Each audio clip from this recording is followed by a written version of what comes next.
Good morning friends, હું પૂજા ma'am તમારું હાર્દિક સ્વાગત કરું છું. તો આપણે 1947માં આઝાદી મળી આપણને, ત્યારથી આપણે ભારત, ઇન્ડિયા, હિન્દુસ્તાન એવા નામેથી ઓળખાઈએ છીએ. પણ હિન્દુસ્તાન નામ એ આઝાદી પહેલાંનું નામ છે. જ્યારે ભારત અને પાકિસ્તાન ભેગા હતા ત્યારની વાત છે. એની ઉપરથી આપણે જોઈએ તો આપણે ભારતને માતા તરીકે સંબોધીએ છીએ. બીજા એક એવા દેશ છે જેને આપણે માતા તરીકે સંબોધીએ છીએ કે પિતા તરીકે સંબોધીએ છીએ? નહીં ને.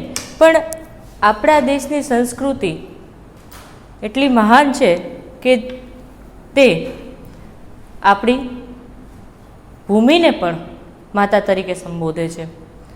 શું કામ? તે આજે આપણે એક કાવ્યના રૂપમાં સમજશું.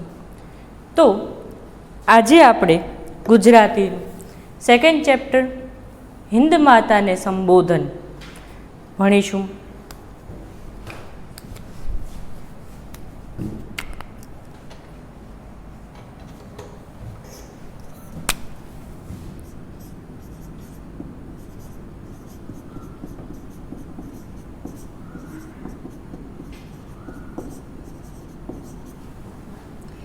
જેના કવિ છે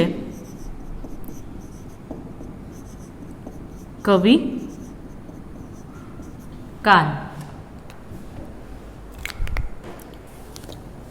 તો સૌ પ્રથમ આપણે મણિશંકર રત્નજી ભટ્ટ એટલે કે કવિ કાંત વિશે ભણીશું. તો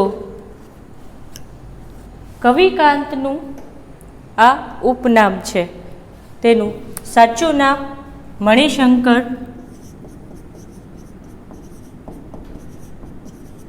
રત્નજી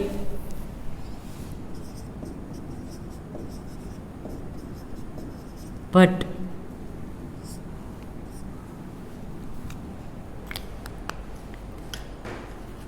તો કવિકાંતનો જન્મ 20 નવેમ્બર 1867 અને મૃત્યુ 16 જૂન 1923 થયો હતો. કવિકાંતનો જન્મ અમરેલી જિલ્લાના લાઠી પાસેના ચાવણ ગામમાં થયો હતો. કવિકાંત નાટ્યકાર, ધર્મચિંતક હતા. સાથે પ્રાથમિક માધ્યમિક શિક્ષક તરીકે માંગરોળ, મોરબી અને રાજકોટમાં તે કાર્ય કરી ચૂક્યા છે. કાંતના શબ્દછંદ પ્રભુત્વમાં કવિતા વિલાસનો ફાળો જોવા મળે છે. 1898થી 1923 સુધી તેમણે ખ્રિસ્તી ધર્મનો સ્વીકાર કરેલો હતો. તેને કારણે અમુક વિક્ષેપ ઊભા થયેલા હતા. તેથી ભાવનગર રાજ્યમાં બહુધા શિક્ષણ અધિકારી તરીકે અને પછી દિવાન ઓફિસમાં કામગીરી બજાવી હતી. 1923માં કાશ્મીરના પ્રવાસમાં તે ગયા હતા અને ત્યાંથી ફરતા રાવળપિંડીથી લાહોર જતી ટ્રેનમાં તેમનું અવસાન થયેલું હતું. તેમનો કાવ્ય સંગ્રહ પૂર્વલાપ ગુજરાતી સાહિત્યમાં મહત્વનું સ્થાન ધરાવે છે. હવે આ હિન્દ માતાને સંબોધન એટલે ભારત ભૂમિને એના બાળક કહી રહ્યા છે તેની વાત અહીં કરવામાં આવી છે. રાષ્ટ્રપ્રેમના કાવ્યોમાં કાંતના આ કાવ્યનો ખાસ ઉલ્લેખ કરવામાં આવે છે.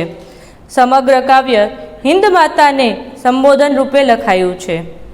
જુદો જુદો ધર્મ પાળતા ભારત માતાના સંતાનો પરસ્પર પ્રેમ અને સહકારથી રહેવા માટે પ્રાર્થના કરે છે. તો એકવાર આપણે આ કાવ્યનું ગાયન કરીએ. મારી સાથે તમે લોકો પણ કરજો. ઓ હિન્દ દેવી ભૂમિ સંતાન સૌ તમારા, કરીએ મળીને વંદન સ્વીકારજો અમારા. ઓ હિન્દ દેવી ભૂમિ સંતાન સૌ તમારા, કરીએ મળીને વંદન સ્વીકારજો અમારા. હિન્દુ અને મુસલમાન વિશ્વાસી પારસી જીન, દેવી સમાન રીતે સંતાન સૌ તમારા. પોષો તમે સહુને શુભ ખાન પાન બક્ષી, સેવા કરે બને તે સંતાન સૌ તમારા. રોગી અને નિરોગી, નિર્ધન અને તવંગર, જ્ઞાની અને નિરક્ષર સંતાન સૌ તમારા. વાલ્મીકી વ્યાસ નાનક મીરા કબીર તુલસી, અકબર શિવાજી માતા સંતાન સૌ તમારા. સૌની સમાન માતા સૌએ સમાન તેથી, ના ઊંચ નીચ કોઈ સંતાન સૌ તમારા. ચાહો બધા પરસ્પર સાહો બધા પરસ્પર, એ પ્રાર્થના કરે આ સંતાન સૌ તમારા. ઓ હિન્દ દેવી ભૂમિ સંતાન સૌ તમારા, કરીએ મળીને વંદન સ્વીકારજો અમારા. આવી રીતે આ કાવ્યનું ગાન કરી શકાય છે. હવે કાવ્યની સમજૂતી લઈએ, સાથે સાથે શબ્દાર્થ પણ લખતા જશું.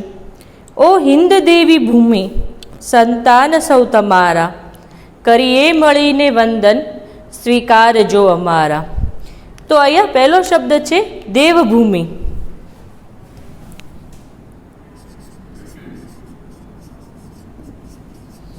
તો તેનો અર્થ થાય છે પવિત્ર ભૂમિ.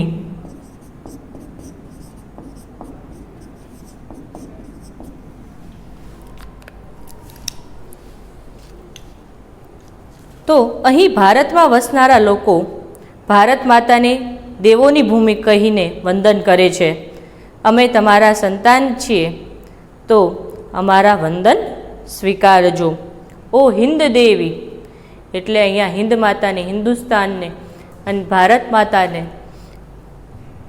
જે લોકો છે, ભારતના સંતાનો છે, તે ભેગા મળીને નમસ્તે, પ્રણામ અને વંદન કરે છે, તે સ્વીકારવાનું કહે છે. હિન્દુ અને મુસલમાન વિશ્વાસી પારસી જીન, દેવી સમાન રીતે સંતાન સૌ તમારા. વિશ્વાસી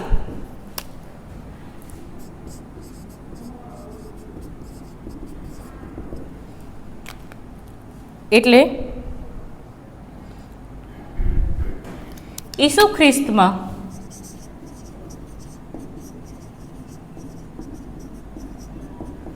વિશ્વાસ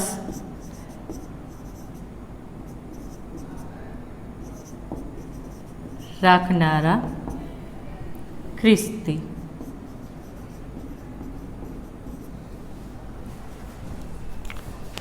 જીન એટલે જૈન.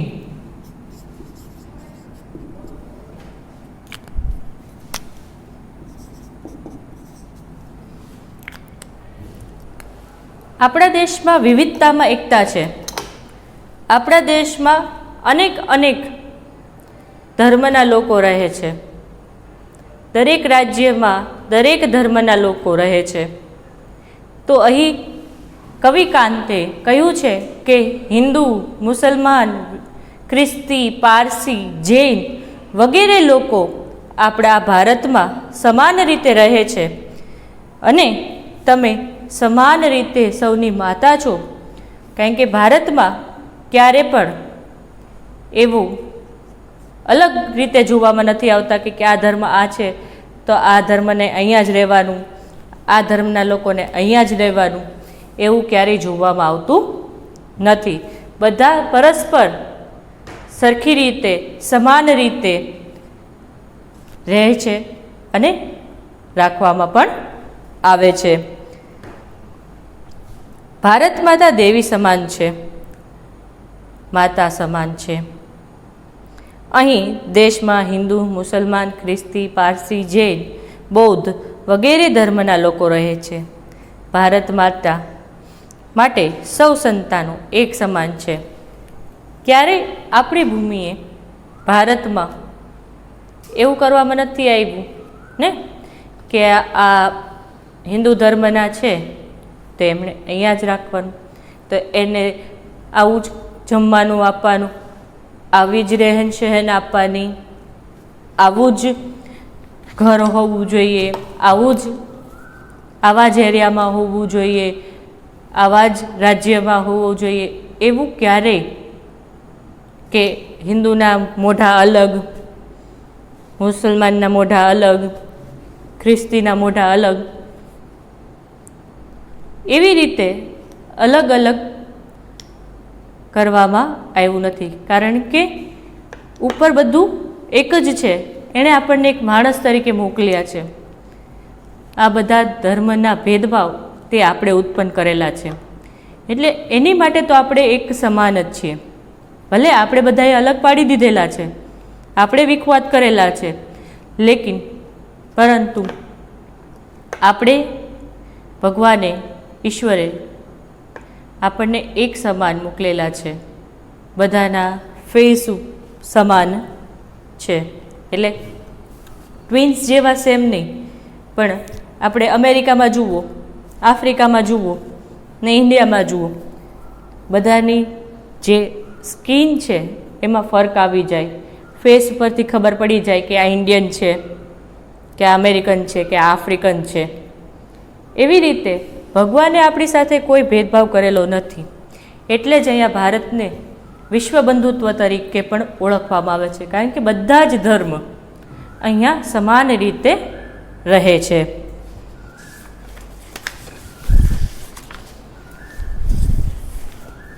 પોષો તમે સહુને શુભ ખાન પાન બક્ષી, સેવા કરે બને તે સંતાન સૌ તમારા.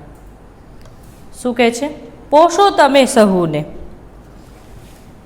એટલે પોષણ કરો છો તમે, સારું ખાવાનું પીવાનું આપીને. આપણે જમીનમાંથી જ અનાજ ઉત્પન્ન કરીએ છીએ, એટલે કહે છે કે તમે સારું ખાવા પીવાનું અમને આપી, અને બક્ષી એટલે આપીને.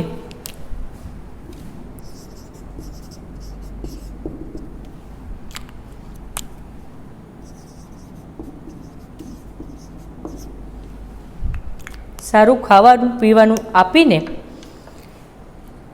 તમે અમારી સેવા કરો છો. અને એક ખેડૂત સાચા અર્થમાં ધરતીનો દીકરો કહેવામાં આવે છે. શું કામ? એક ખેડૂત જ એવી વ્યક્તિ છે કે જેણે આખા વિશ્વને કે આખા ભારતને, એક નહીં બધા ખેડૂતની વાત છે, કે બધા ખેડૂતો ભેગા મળીને આપણને સારું ખાનપાન બક્ષીને, સારું જમવાનું. જો એ લોકો ખેતી જ ન કરે તો આપણને અનાજ, શાકભાજી, ફળ ઇત્યાદિ આપણને ન મળત. એટલા માટે જ અહીં અમે તમારા સંતાન છીએ ને અમે તમારી સેવા કરીએ છીએ, એવું અહીં કવિ કહે છે. ભારત ભૂમિ પર અનેક નદીઓ, ફળ, ઝાડ, વાડીઓ, લીલાછમ જંગલો અને ખેતરો આવેલા છે, જેને દ્વારા આપણા સહુનું પોષણ થાય છે. અનેક જુદી જુદી રીતે ભારત માતા દ્વારા થયેલ પોષણથી તેની બનતી સેવા કરે છે. પછી છે રોગી અને નિરોગી, નિર્ધન અને તવંગર, જ્ઞાની અને નિરક્ષર, સંતાન સૌ તમારા. રોગી અને નિરોગી, આ દેશમાં રોગીઓ પણ છે અને નિરોગી પણ છે. નિર્ધન એટલે ગરીબ લોકો પણ છે, અને તવંગર એટલે પૈસાદાર પણ છે.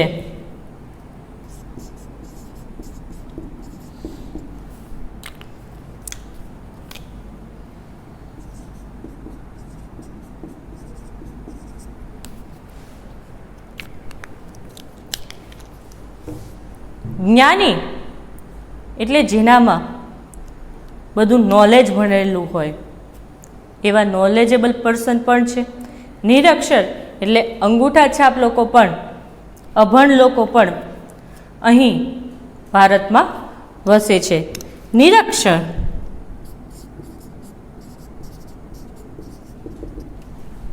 એટલે અભણ.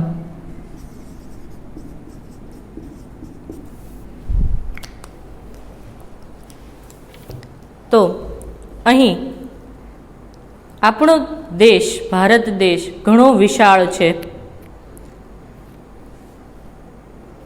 વિશાળ દેશમાં રોગી અને નિરોગી લોકો હોવાનું સંભવ છે. વિશાળ દેશમાં કેટલાક લોકો ગરીબ પણ હશે અને કેટલાક લોકો પૈસાદાર પણ હશે, અને સાથે સાથે કેટલાક લોકો જ્ઞાની પણ હશે, અને સાથે સાથે કેટલાક લોકો નિરક્ષર એટલે કે અભણ પણ હશે. છતાં પણ અમે બધા તમારા સંતાન છીએ, અને તમે કોઈ દિવસ અમારામાં કોઈ આવી ભેદભાવ કરતા નથી, એટલે જ અમે તમારા સંતાન છીએ. હવે આ દેશમાં કેટલાક મહાન લોકો થઈ ગયા છે તેની વાત કરી છે કે વાલ્મીકી, વ્યાસ, નાનક, મીરા, કબીર, તુલસી, અકબર, શિવાજી માતા, સંતાન સૌ તમારા. આ બધાનું જ્ઞાન તમે સાંભળેલું હશે. વાલ્મીકી, વ્યાસ, મહાભારત અને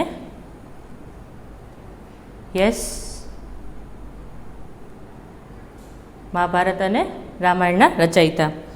નાનક, મીરા, કબીર, તુલસી, અકબર, શિવાજી, બધાનું નામ તમે સાંભળેલું હશે. આ બધા જ મહાન લોકો આપણા દેશમાં થઈ ગયા છે. આપણે લોકો એની સંતાન છીએ. આ બધા તેના સંતાન હતા. સંતાન સૌ તમારા. અને પોતાના દેશ માટે તે લોકો કંઈક કરી છૂટ્યા છે. આપણા દેશમાં અનેક મહાન પુરુષોએ જન્મ લીધો છે, તે પણ તમારા જ સંતાન છીએ. એટલા માટે જ અહીં કીધેલું છે કે સંતાન સૌ તમારા. સૌની સમાન માતા, સૌએ સમાન તેથી, ના ઉચ્ચ નીચ કોઈ, સંતાન સૌ તમારા. આપણા દેશમાં ક્યારેય ઉચ્ચ નીચનો ભેદભાવ જોવા મળતો નથી. સૌની સમાન માતા, ભારત માતા સૌની સમાન રીતે છે.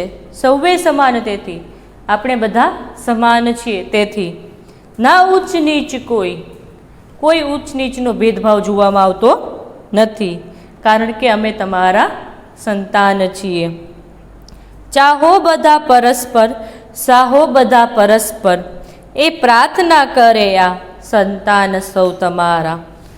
સાહો મૂવીનું નામ નહીં. સાહો એટલે મદદ કરવી. શું થાય? મદદ કરવી.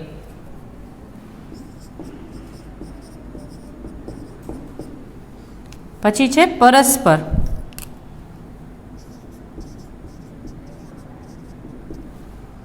એકબીજાને.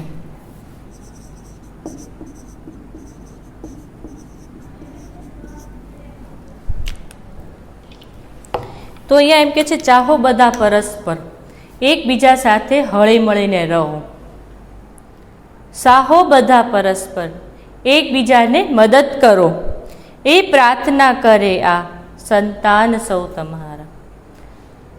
આ દેશ અખંડ ભારત રહે, ક્યારેય તેમાં વિખવાદ ન આવે, ધર્મના નામ પર કે કોઈ પણ જાતના ઝઘડા ન થાય, બધા હળી મળીને રહે, તેવું અહીંયા ભગવાન પાસે અને ભારત માતા પાસે તેના બાળકો પ્રાર્થના કરી, હાથ જોડી અને વિનંતી કરે છે કે બધા લોકો એકબીજા સાથે હળી મળીને રહે અને એકબીજાને મદદરૂપ બની રહે. આપણે સૌ એકબીજા સાથે સ્નેહ કરીએ, મદદ કરીએ, એ સૌ સંતાન પ્રાર્થના કરે છે. તમે લોકો આ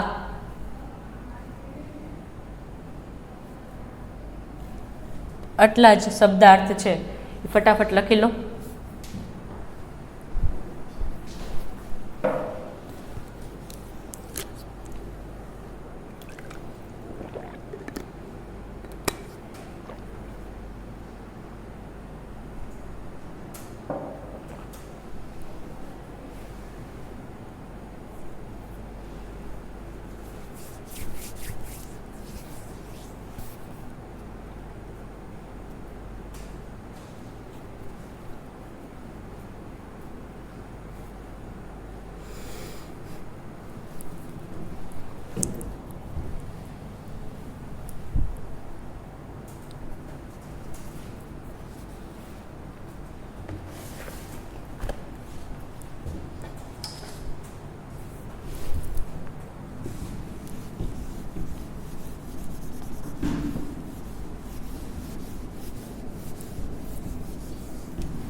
આપણે કાવ્યનો અભ્યાસ જોઈએ તો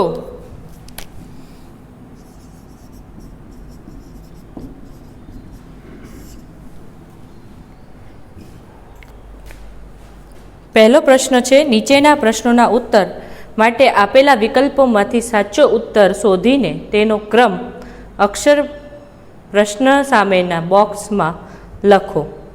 આ કાવ્ય કોને સંબોધીને લખાયું છે? ક. ધરતીને, ખ. હિન્દને, ગ. હિન્દ માતાને, ઘ. સૌ સંતાનોને. તો શું જવાબ આવશે? ગ.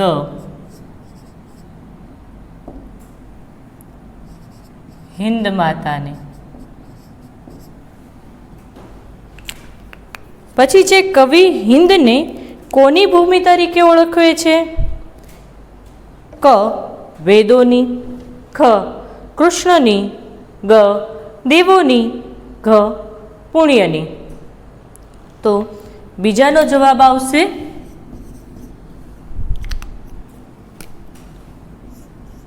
ગ. દેવોની. સાથે સાથે લખતા જજો. તમારે આખા MCQમાં ખાલી ક્વેશ્ચન લખી અને એની સામે આ સાચો જવાબ લખવાનો છે. 4 ઓપ્શન લખવાની જરૂર નથી. હવે આગળ વધીએ. ક્વેશ્ચન 2, નીચેના પ્રશ્નોના ઉત્તર એક એક વાક્યમાં આપો. તો હવે આમાં ઘણીવાર તમે લોકો એવું કરતા હો છો કે સીધો ક્વેશ્ચન તમને આપેલો હોય તો એનો જે આન્સર આવે એ 1 વર્ડ કે 2 વર્ડમાં આવતો હોય તો એ તમે લખી નાખો અને તમે એક્સપેક્ટેશન એમ રાખો કે ફૂલ માર્ક્સ મળે. પણ ક્વેશ્ચનની સામે એનો આન્સર પૂરો હોવો જોઈએ. કવિ વંદન સ્વીકારવાનું કોને કહે છે? કવિ વંદન સ્વીકારવાનું કોને કહે છે? તો જવાબ આવશે કવિ વંદન સ્વીકારવાનું હિન્દ માતાને કહે છે. આખો આવી રીતે તમારો આન્સર હોવો જોઈએ. કવિ વંદન સ્વીકારવાનું હિન્દ માતાને કહે છે. હિન્દ માતા સંતાનોનું પોષણ કેવી રીતે કરે છે? આપણે આવ્યું હતું ને? હા, તો બીજાનો આન્સર આવશે હિન્દ માતા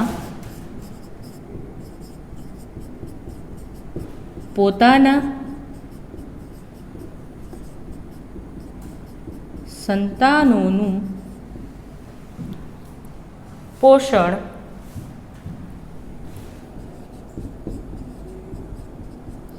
સારું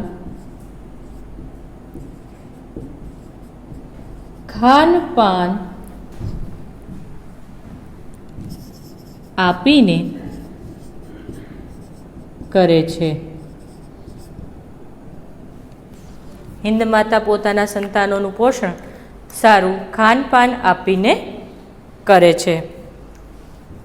ત્રીજો ક્વેશ્ચન છે, આ કાવ્યમાં કયો ભાવ રજૂ કરવામાં આવ્યો છે? આ કાવ્યમાં એટલે કે હિન્દ માતાને સંબોધન કાવ્યમાં કયો ભાવ રજૂ થયો છે? તો જવાબ લખીએ આપણે.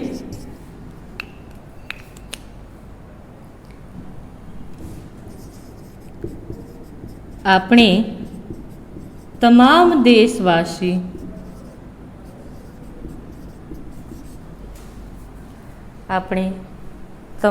દેશવાસીઓએ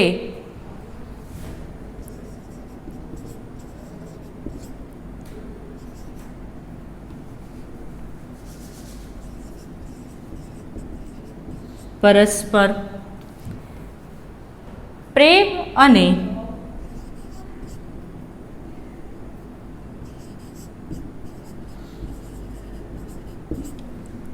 ભાઈચારાથી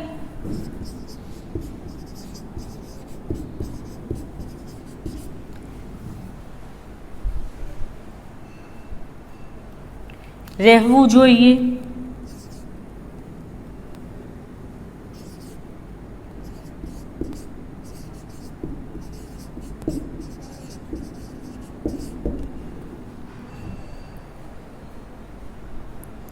તેવો ભાવ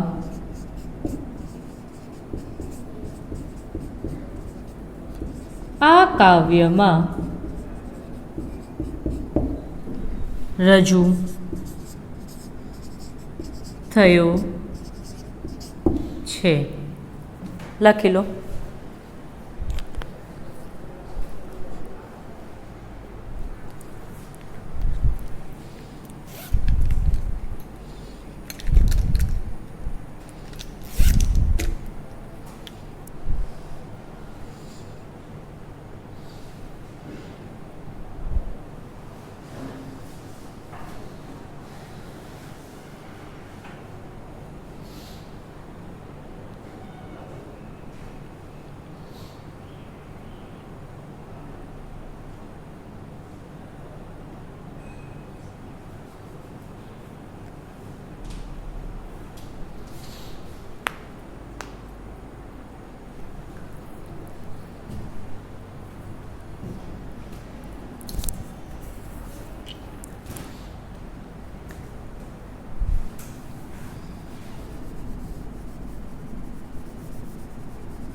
સ્વાધ્યાય. તો અભ્યાસમાં આપણે જોયું કે નીચેના પ્રશ્નોના ઉત્તર આપેલા વિકલ્પોમાંથી સાચો ઉત્તર શોધીને તેના ક્રમમાં અક્ષર પ્રશ્ન સામેના બોક્સમાં લખો. આ કાવ્ય કોને સંબોધીને લખાયું છે? ધરતીને, હિન્દને, હિન્દ માતાને, સૌ સંતાનોને. તો આપણે જવાબ લખ્યો હિન્દ માતાને. કવિ હિન્દને કોની ભૂમિ તરીકે ઓળખે છે? વેદોની, કૃષ્ણની, દેવોની અને પુણ્યની. તો ઓ હિન્દ દેવી ભૂમિ સંતાન સૌ તમારા, કરીએ મળીને વંદન, સ્વીકારજો અમારા. તો કોની ભૂમિ કઈ છે? દેવોની. કવિ વંદન સ્વીકારવાનું કોને કહે છે? ઓ હિન્દ ભૂમિ દેવી સંતાન સૌ તમારા, કરીએ મળીને વંદન, સ્વીકારજો અમારા. તો કોને કીધું છે? હિન્દ માતાને. હિન્દ માતા સંતાનોનું પોષણ કેવી રીતે કરે છે? તો પોષો તમે સહુને શુભ ખાન પાન બક્ષી. બરાબર. તો હિન્દ માતા સંતાનોનું પોષણ કેવી રીતે કરે છે? તો જવાબ આવશે હિન્દ માતા સંતાનોનું પોષણ સારું ખાનપાન આપીને કરે છે. આ કાવ્યમાં કયો ભાવ રજૂ કર્યો છે? આ કાવ્યમાં કયો ભાવ રજૂ કર્યો છે? તો આ કાવ્યમાં ચાહો બધા પરસ્પર, સાહો બધા પરસ્પર. તો અહીં કીધું છે કે આપણે તમામ દેશવાસીઓએ પરસ્પર પ્રેમ અને ભાઈચારાથી રહેવું જોઈએ તેવો ભાવ રજૂ કરવામાં આવ્યો છે. હવે સ્વાધ્યાય તરફ આગળ વધીએ તો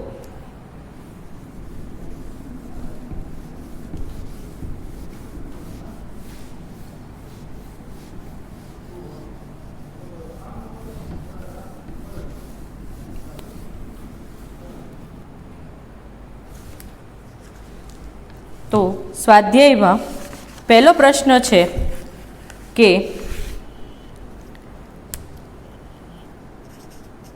ભારતમાં કયા કયા ધર્મ પાળતી પ્રજા વસે છે? પ્રશ્ન છે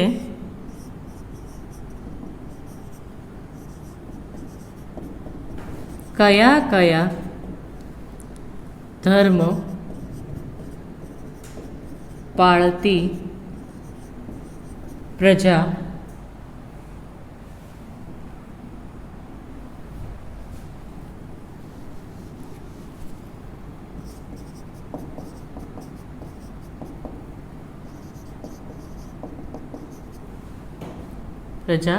વસે છે? તો આપણે બધું અહીંયા આવી ગયું છે ને, હિન્દુ, મુસલમાન, વિશ્વાસી, પારસી, જૈન. તો જવાબ લખો. ભારતમાં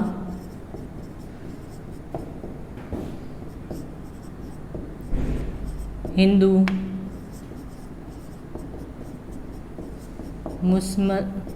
મુસલમાન, ખ્રિસ્તી, જૈન, પારસી, શીખ અને બૌદ્ધ ધર્મ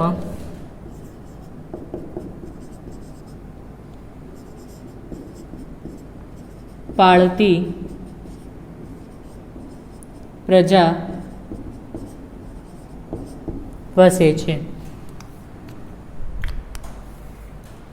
બીજો પ્રશ્ન છે, ભારત ભૂમિને કવિ માતા તરીકે કેમ સંબોધે છે? પ્રશ્ન 2 કે ભારત ભૂમિને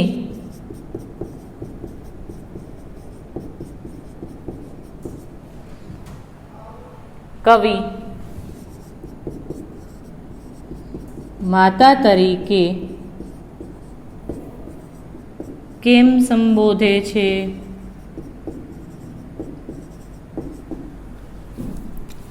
તો જવાબ, હવે આ થોડોક લોંગ ક્વેશ્ચન આન્સર છે, તો એમાં આપણે લખવાની રીત કેવી રીતે હોવી જોઈએ તે આપણે જોઈએ.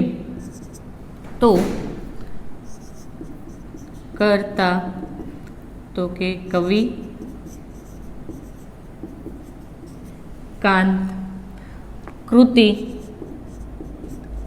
તો કે હિન્દ માતાને સંબોધન,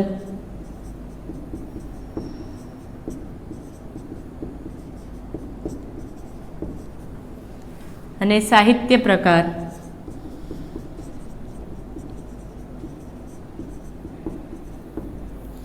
પ્રાર્થના ગીત.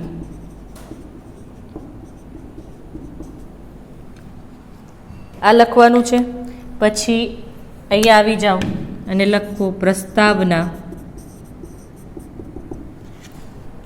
તો પ્રસ્તાવનામાં શું લખવાનું છે કે આખા ચેપ્ટરમાં શું કહેવામાં આવ્યું છે તેની વિશે લખવાનું છે.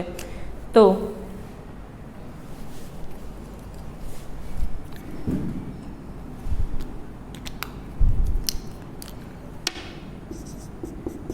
કવિ કાંત તે આ કાવ્યમાં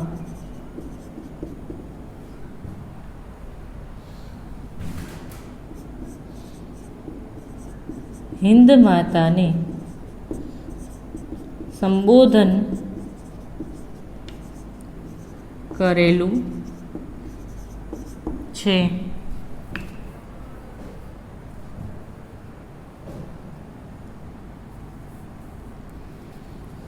ભારત માતાના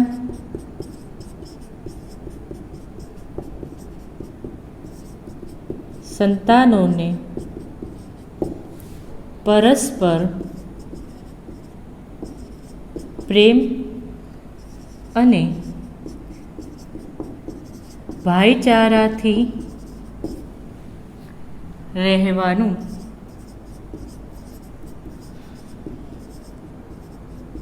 કહ્યું છે.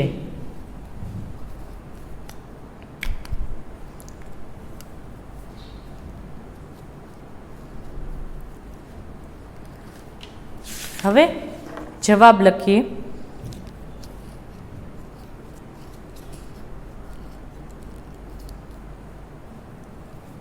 પેલા આટલું લખી લો.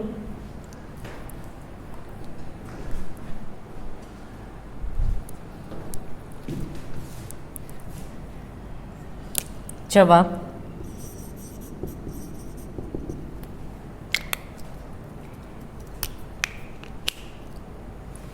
એક માતાની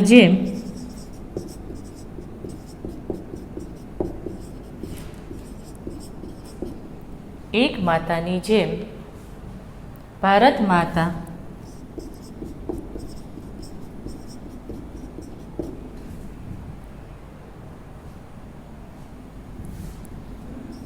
તેના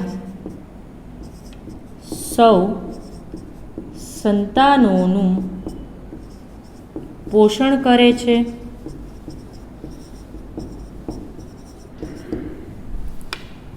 સૌ સંતાનોનું પોષણ કરે છે. ભેદભાવ વિના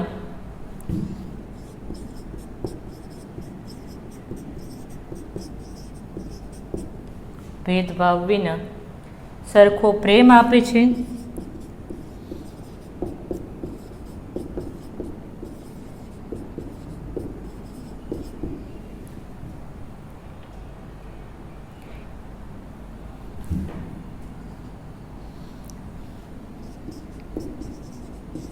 તેથી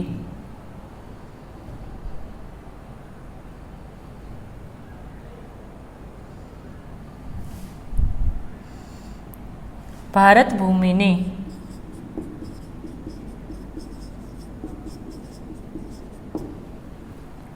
કવિએ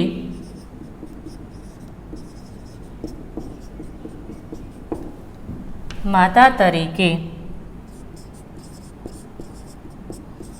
સંબોધે છે.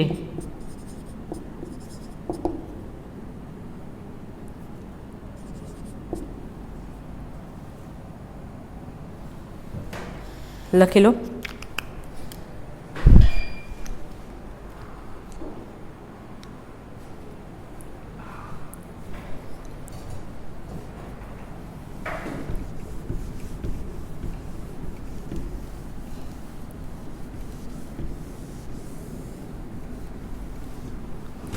ઉપસંહાર જોઈએ તો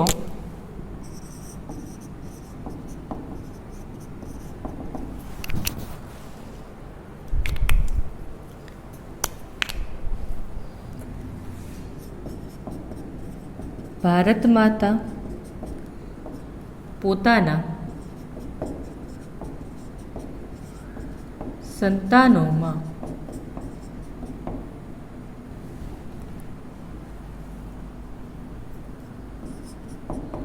કોઈ ભેદભાવ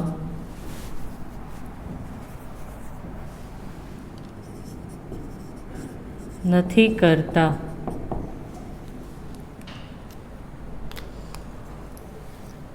તો આખું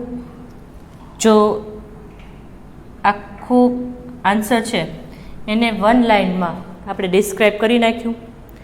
એટલે આ ઉપસંહાર લોંગ ક્વેશ્ચન આન્સર લખતી વખતે ખાસ ધ્યાન રાખવાનું છે કે તેમાં કર્તા, કૃતિ, સાહિત્ય પ્રકાર, પ્રસ્તાવના, જવાબ અને ઉપસંહાર કમ્પલસરી લખવાનું છે. ફટાફટ આન્સર ઉતારી લો.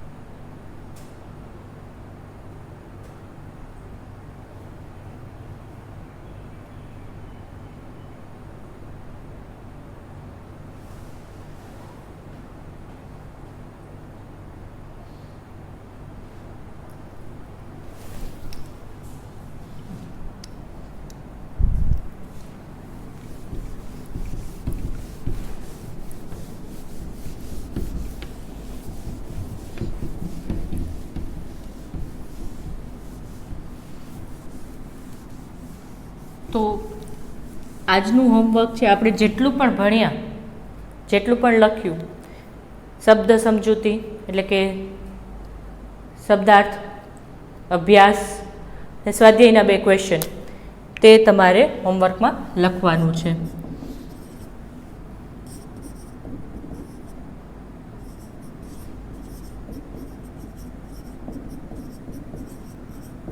શબ્દ સમજૂતી,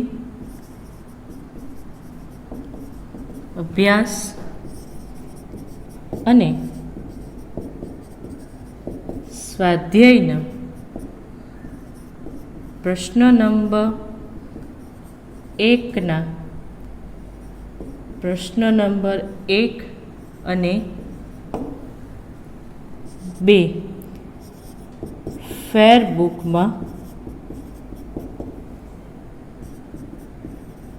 ફેરબુકમાં લખો.